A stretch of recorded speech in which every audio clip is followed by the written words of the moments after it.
Hello friends, in this particular video I am going to talk about the complete authentication process, how you will utilize the authentication process in the Angular.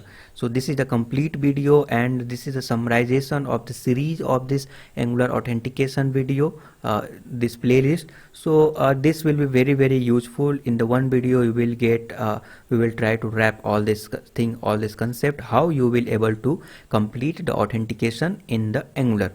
So let's talk about these things. So first and foremost we will understand that what we will how our authentication will work. So here you can see that /admin, if I am refreshing, then this is the admin, and if I will remove this particular route, means my goal is that if someone will logged in, then only they will able to visit this route. It means admin route, otherwise they cannot able to visit. So just if I will remove and enter, then again it is redirecting to admin because user is already logged in. So in case of user is already logged in, so we will not show the login page or the password reset sign up page like that. If user is not logged in, then only I will show to the user, show to the customer the login page or sign up page like that. So I hope you understand. So there is no logout button in this particular application right now. That's why I am going to forcefully logged out through this local storage. So just here clearing this all these values, and now it is logged out. If I will refresh this page, then it will redirect to a login page. Why? Because that was a protected resource. Without login you cannot access. That's why it's redirected to login page. Okay, so now we need to log in here, and after login what will happen? So maybe admin I'm providing the password. Let's check. Yeah, its password is working. So you can see now I have successfully logged in. So after login we are got this beautiful admin route, and now I am not able to visit this login or sign up any route. So this type of functionality I am going to talk about, and also for each request whatever token we got from the backend we will send back to the backend. So for each request we will send this particular token to the backend, and backend will decide, and backend can use accordingly. Means first they will definitely try to verify and it is correct. If it is correct, then they can proceed with their request. So this type of functionality we are going to do. So this is the routing related authentication, where you are restricting someone to visit the route, and also for the each protected resource, means if they will call any API, then you will send this token. So if backend will get the token, then they can proceed with their request. Okay, so this type of functionality we will try to achieve. If user is not logged in, then this token is not necessary. Like login, for the login, why token is necessary? Because at that time there is no token. So after authentication, if user will logged in, then user will get the token, and then after that they can access the protected resource, otherwise they cannot. So let's talk about in a detail through this code. So first and foremost we will understand about this let's talk about this routing first. So let's go to the routing. It is very super easy. Just need to go to the app, and here is the just I am for the better understanding. Okay, so this is the main routing. As you know that once application will start, so because you are defining all these settings in the angular.json, means if you will go in the angular.json and you are telling Angular that these things, you can see here that main index page is src index.html and main ts is src main.ts. So let's go to the main.ts. So if we'll go in the main.ts, here it is, and here you can see that app module is the first module, which is the bootstrap. So this is the module and this is the loading, and here you are bootstrapping component. Remember, in the Angular application, one module and one component is necessary for the bootstrapping, and these things, it means a component is a basic building block of the Angular application, and this is required, and this is very important. One component at least required, it is very important. Then after that you can create number of module and component, no issue on that. So here it is. Now if you will notice here that we have used, you can see that app routing module. So here app routing module, where all the routing related path and routing related settings is available in this particular module, which is the app module.ts. okay, so in the routing you can see here the path, and whatever path you will provide, means if user will navigate to that particular path, then what should be happen. So you are deciding here what will happen. So here if anyone will write only the root domain, nothing is, it means root domain, and star, it means if you will write star here, it means if the route is not matched, then what should happen. So you can show any component, and on that particular component you can show that page not found, something like that. Okay, so here it is nothing, it means root domain. Then at that time another module will call, and this is the lazy loading basically. Okay, this is the feature module, which is the app module, and this syntax, this is the, you can see the arrow method we have used. This method is only to redirect to the module, which is the app module, and this is also known as lazy loading. So I will talk about lazy loading in a detail, because if I will talk about in this video, then this will be very long video, and for the authentication we are just I will provide you the basic concept about, basic idea about these things. Okay, so this is the lazy loading, and now you can see that can activate here the use. It means this route should be activated or not, means we need to decide here, and based on their result, maybe true and false, we can decide that this will be activated or not. So currently if user is logged in, then it is root domain will not be activated. If you will enter, then you will find that it is redirecting to the admin, because there are certain code written, so I will talk about later on. Basically that particular route is not available, because here this returning before login, means this will be only activate before the login. Means if user is not logged in, customer is not logged in that particular case, login form, sign up form, change password form, they will able to access. So that's why it is. If user is logged in, then this is the auth guard. So if user is not logged in, then here you can see that can activate. It means admin will be deactivated, or maybe they cannot access the admin if user is not logged in. If user is logged in, then only it will be activated. So these things are happening through this routing. So through the routing you understand all these things. Now let's talk about the token concept and all these things, because here we are using the JWT token, and this is very important. So in this particular video I am going to talk about only for the Angular authentication.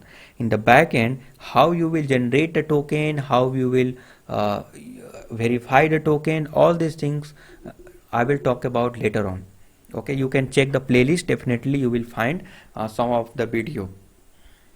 So now let's talk about this thing. So now you understand about. So for this we have used here the guard. You can see the guard. This is the auth guard, basically auth guard and before login guard. We have created two guard. How you will create a guard? In the Angular you have a CLI, command line interface, where you can generate the basic skeleton of the guard. It is very easy.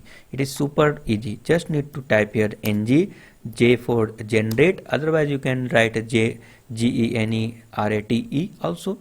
generate and name of the what you want to generate, like guard you want to generate, guard component, module, service, you can interceptor you can define here. So here in this particular case I am generating a guard, that's why we are here provide here the guard. So we will write here the guard. Okay, after guard let's run this, and you will need to provide a name of the guard, maybe on maybe say that on which folder that this guard will generate. So you can also decide like abc then slash guard, you can see abc like that. Okay, so here fb means in this particular folder abc guard will be generated. So I assume that you already know, but some of the people will not, a beginner if watching and they don't know, then for them I just talk about.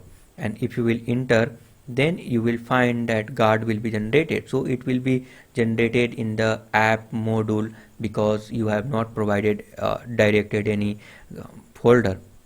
So here you can see that the generate command required to run in Angular project. So the problem is that I am not in the Angular project, so we need to go to the cd command, cd my app.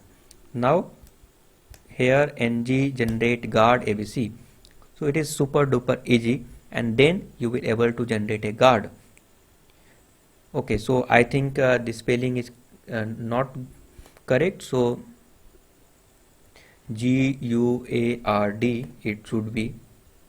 And now let's see that how it is generating. So it will ask some couple of questions you need to provide. Means guard is for which purpose you are creating a guard. You need to tell the Angular, then Angular will know that you want to generate a guard for a can activate.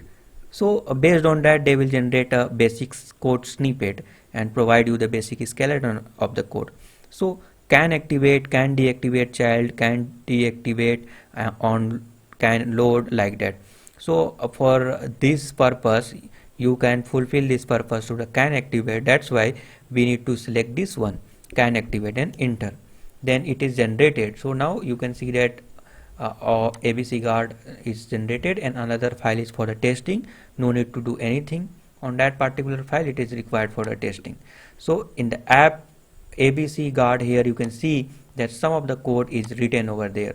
Now you no need to modify anything, it is very easy to understand, it's not a big deal. Here you can see that some of the required library or module which is imported here, and can activate comes from the Angular out of the box for the guard. So you just need to do one thing, if it is returned true, then that particular can activate will work.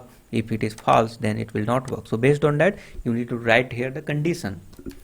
So I hope that you are understanding very well. So here based on that auth route, you can see that can activate here is activating these things, right? Means based on that whatever you are means passing true or false, so you need to use in this way. Now let's go to the created guard which we have created. So here is the auth guard and before login guard. So let's look at both of the guard so that you can understand in a better way. So it is doing nothing, just only checking that through the services, auth services, there are another services are created, I will also talk about, and from these services it's calling one method. This is each login, it means the user is login or not. So this will return the based on that. So how they will return means they will check that in the local storage data is available or not. If data is available, token is available, user is login, then based on that they will return true or false. So if, because this is for the before login, so the route will be only activated before login, that's why it is checking that user is logged in or not. If user is not logged in, then you can return a true. You can see not logged in, here it is a sign of the not. So this is the, if user is not logged in, then it will return true. If logged in, then it will return another route, means it is a redirect to the route which is the admin, like that. So this is for the before login guard. Okay, so now let's go to the another guard which is we have used here. You can see that auth guard. So let's talk about this thing also. So in the similar way, this is checking that user is login or not. So user is, if login, then it will return true. So it means if user is login, then the route will be activated, otherwise not. So for login or for the sign up, for this route will not be activated if user is login. So you are understanding very well. So I hope you understand about these things. This is very super duper easy. And let's talk about the other details as well. Okay, so now it's done. How these things are happening? It means this routing thing are happening, means authentication based on the routing. Now let's talk about the token, JWT token, how you will do. So if user is login, so in that particular case, each time you need to send the token. So here for this you might be face some challenges. So but here is the Angular, and Angular is a big framework, and Angular have everything for you, so no need to worry about these things. So for solving this type of problem, you have an interceptor. So here we will talk about the interceptor. What is the interceptor? So basically HTTP interceptor in this particular application for the authentication we have created. You also create HTTP interceptor. This is provide you the more flexibility to achieve your requirement. It is very easy to for your application. So here what this interceptor will do. So this will watch, this will be a middleman or controller. So if any request you will if you will call any API, so the request before going to the backend, it will go to the interceptor first. So I think you are understanding.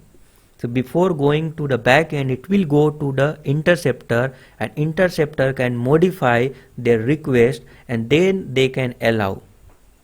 Okay, so how you will generate an interceptor? Very easy.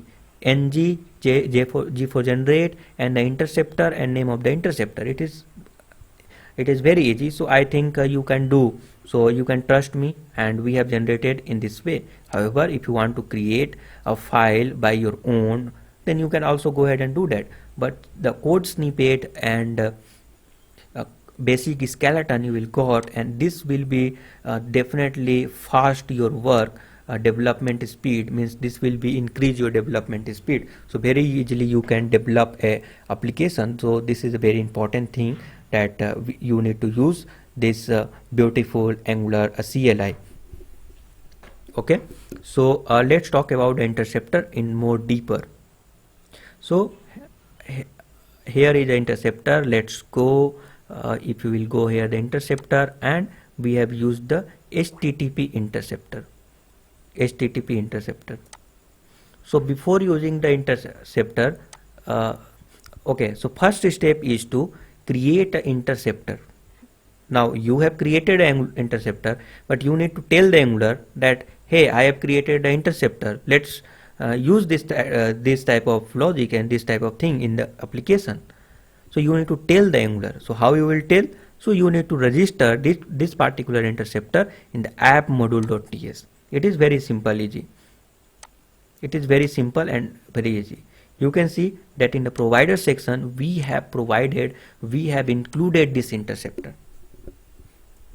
Okay, so you can see we have used here the three interceptor: HTTP config interceptor, JWT interceptor, error interceptor, and here the providing the true. It means we are also saying the Angular that this is a true, means multiple interceptor we are using. So basically they are organizing, means in the behind the scene there are lots of code are written. Angular are providing all these things. So out of the box you need to pass this flag multi true or false, and they will manage all these things for you. Okay, so what they will do, if any request, any API call will happen, then first this will be go to the HTTP config interceptor, because you have imported here the first, and then it will be go to the JWT interceptor, and then third one is the error interceptor, and at the last request will go to the backend, and backend based on the request they can provide you the solution. Definitely they will provide you the based on the request, they will do whatever they want. Okay, maybe you want to save the data in the database, so in the database data will be saved, and maybe you can get any data like that. And after processing the request, they will send any response. That particular response first will go to the error interceptor, JWT interceptor, then HTTP config interceptor. So now you are understanding very well. So I hope that it is clear. First it will, suppose that A, B, C, then first it will go to the A, then B, then C. When after getting the response, it will go to the C, then B, then A, and then where you call the API call, maybe in the component or in the services, it is doesn't matter. Whenever you will call that, then that response will go there. Okay, so you can control that request and response very easily through this Z interceptor, HTTP interceptor. Okay, so let's see all these three interceptors, so that all these things will be clear in your mind how the interceptor is working for the authentication. So let's go to the HTTP config interceptor and let's see what is happening here. So here you can see that we have used the API URL. This is the endpoint. So in any of the application, basically some of the common endpoint are available. Okay, so common endpoint, it means like maybe say a domain name. So in my case it is a localhost something, and in your case maybe a worldgyan.com. It can be happen. Then on that particular case, the domain name is the constant, and it is common. In some of the application you can see that domain name / API is common for every request.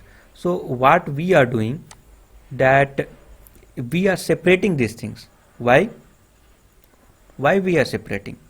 So because suppose you have provided here the full endpoint for any of the API call. If you provide a full endpoint, complete endpoint, then on that case, if any changes required, then in everywhere whenever you will, everywhere in your application, where you have used that API call, you need to find out, and then you need to change that particular endpoint. But this is definitely not good fit for your application. This will be for the big enterprise application. It is very tough to manage in the future, because maybe same application you want to transfer to the other user, maybe other client, the same application, just clone of this. So in that particular case, maybe the domain name can be a different, and the common thing is maybe a different. So how you will manage these things? So here it is the interceptor you can do. So what this will do, they will concat, means they will attach the common or non-common, means this is the common in every request. So this plus and whatever endpoint which is not common, so both will be concatenated, and that becomes a complete endpoint, and then this will be consumed in the backend, and definitely it will be complete path, but complete location, then definitely it will be accessible.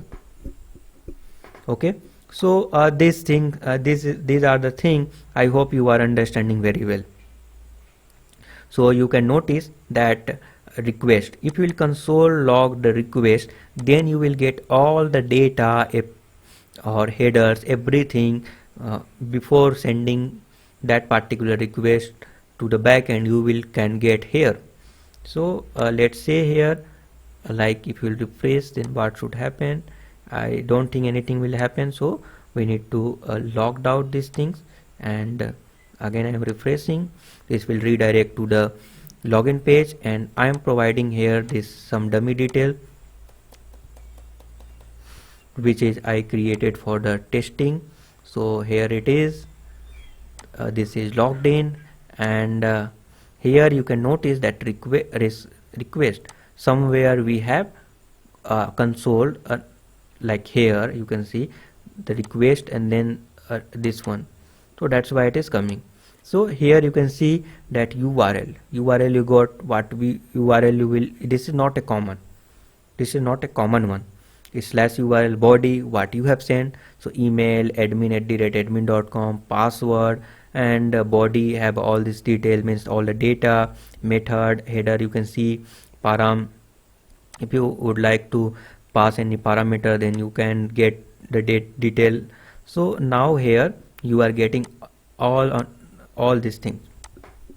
So you are getting here every detail, and you are concatenating, and you are also adding something in the header, which is the content type application JSON, because response you are getting in a JSON format like that. So accept application JSON like that you are adding in the header. So I think it is very clear to you. I hope it will be clear. And these things you are doing after modifying, maybe say after getting a response, maybe say that all the, if backend send you the like data where the first letter will be capital letter, maybe name, suppose that it should happen, then you can also do these things here. So before sending to the backend, you can modify, you can do everything. So we have just written some of the condition, if else, and based on that we are if content type is not there, then we are adding and setting the content type like that. So you can modify, and after the response you will get here. So if you will console the event, so you can notice here, let's see the event, and you got a response. So this response is come here like that, like body, in body you got success true, token, and the user data, message, hurry, you are logged in, headers, okay, status, like that you got all these things. If you want to modify, you can modify here. Suppose if any request will be active, then in that particular case, if you want to show some header loader in the application, so that user or customer understand that loader is running, it means something is happening in the backend, page is not loaded completely, so they can wait. So you can also provide a loader and all this stuff. So I hope you are understanding, you understand about the HTTP config. Let's talk about the JWT interceptor. So this is a second one. So in the JWT interceptor, what is happening? Let's talk about. So just we are checking that user is login or not. If user is login, then we are setting the header authorization, means token, we are passing the token. If user is not login, then definitely we don't have a token also, we will not pass it.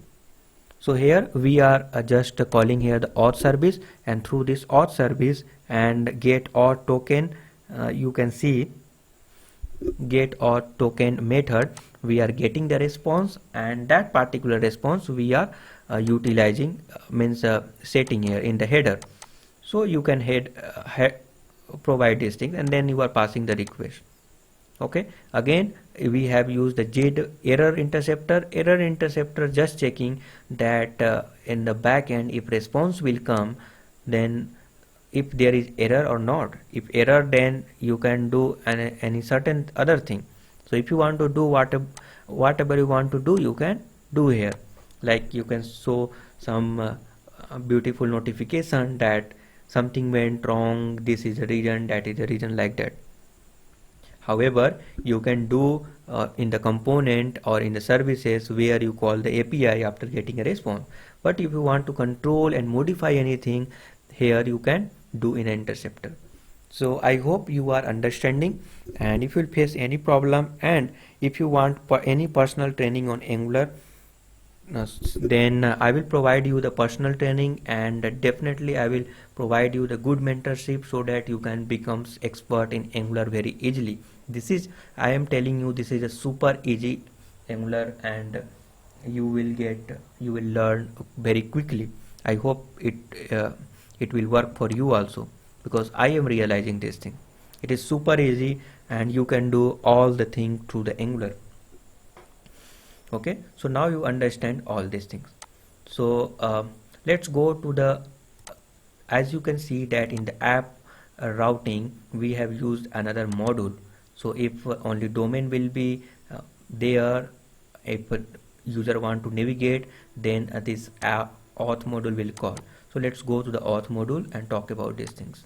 So in the auth module, this is the another routing, and nothing is there, and login component will open, and if you provide here the sign up, then sign up component will open. So based on the routing you are defining that which thing should happen. So here you are loading the component. So this is a login component. So let's go to the login and then go to this component, and you will notice here that we have called this API. Okay, let's talk about this simple form first. So here we have used the form group, form builder and validator. So this is a form builder, and this is injectable. You need to inject it. Through this we are using two things in the form: email or password only. So this is the basic syntax. You need to provide initial value, you can provide in the email, and password initial if you want, then you can, otherwise you can keep it as a blank. And then validator required, it should be means validation related stuff you can provide here like that. Okay, so however I already talked about these things in a previous video, so I will suggest that watch that particular video, and I am skipping these things because this is for the authentication purpose, and definitely I would like to complete these things so that video will not become very long. Okay, so in the HTML you can see that we have used here the input and form control email like that. And after the submitting form submission, we are calling one method ng submit and on submit. On submit method will call. Let's go to the on submit, and what is happening here. In the on submit we are checking that this submit we are doing the true, or checking that form is valid or not.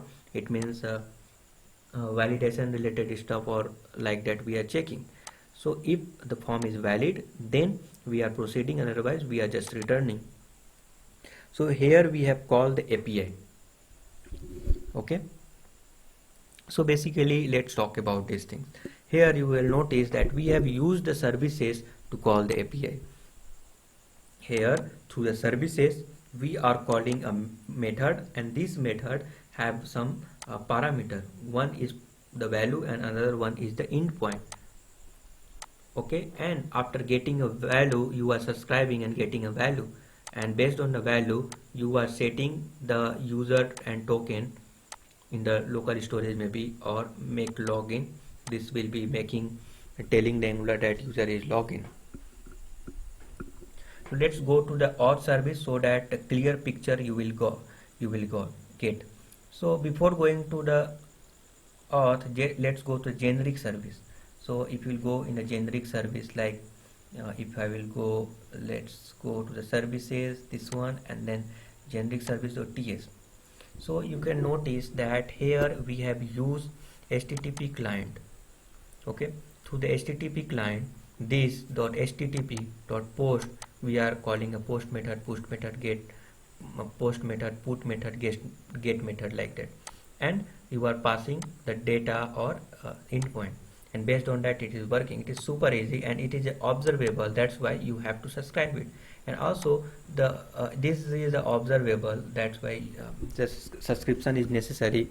So data you will get like a stream. Whenever data you will get, you will very easily achieve, and you can do anything after that. Okay, so here we are calling this method only. Why it is like that? So if you want to, in the future, if you want to change anything for a specific API call, then you can manage it here. Here you can manage. So before sending to the calling this method, you just need to pass here the parameter, and you have a control.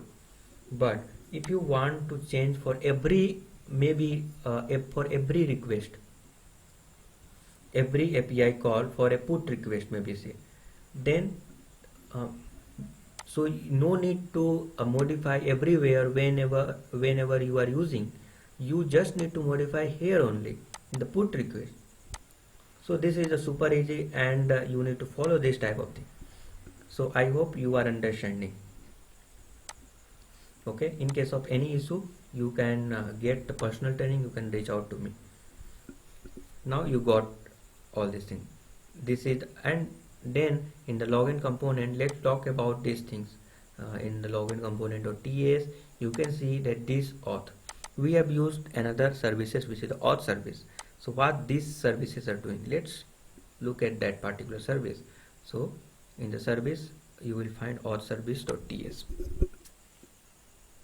So here what we are doing, that here you can see that we have used another service which is the local storage.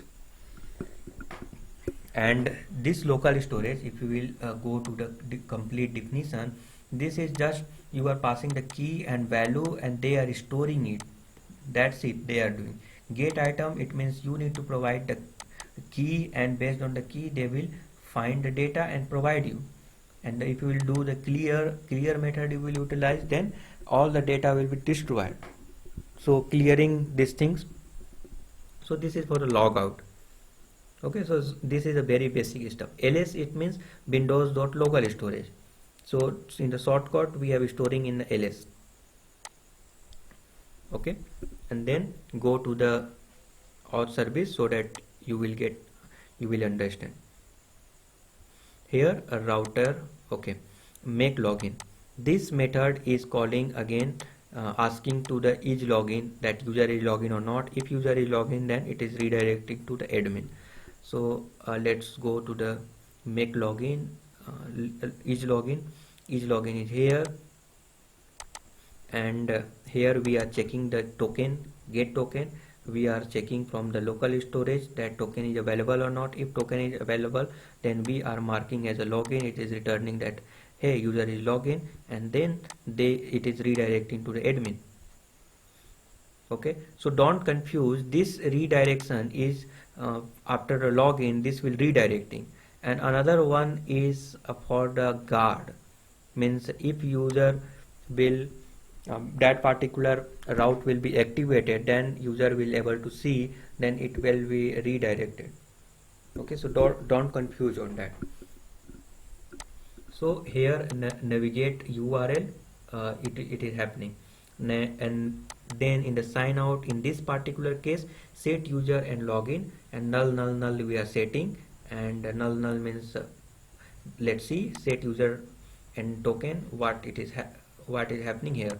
So this is getting one first parameter is token, another one is the user, and third one is authenticated. So this is just a setting, like you can see here that JWT token. Okay, so okay, JWT token, see this is the key and another one is a value, so don't confuse. So this is a setting the value in the local storage. So I hope you are understanding this thing. And what is this? Okay, let's talk about this. So basically key we are storing in a variable. Why? Because sometimes in the future if need to modify anything, then we are easily find here and you can modify here. Otherwise we need to find out from entire services. So it is very clearly visible, you can change it here. Okay, so if you will notice here that we have used here the behavioral subject. Behavior subject, why it is? Because this behavior subject is utilized to broadcast the data in the all the component. Whenever it is used, it is be broadcast everywhere. So that's why we have used it. So first it is checking that data is already available or not in the local storage. If available in the local storage, then the value is be available. Some cases it may be maybe you can say that reset password. So in that case the user data may be changed, means their detail will be changed, so you can store again. So how you will store it again? now through the behavior subject you are providing the initial data and which is stored, and now if you want to modify, then what you have to do. So here it is happening. So here we are calling another method next and providing the second value. So second value will be if you provide, then in this way you can able to change the value of this user dollar. Okay, so I hope you are understanding. If you will face any problem related to this, then definitely reach out to me and I will talk about in a detail. I will provide you everything in a detail and provide you the personal training. So these things are happening here. So I hope you understand this authentication process, and if you will face any problem, then again you can come to me.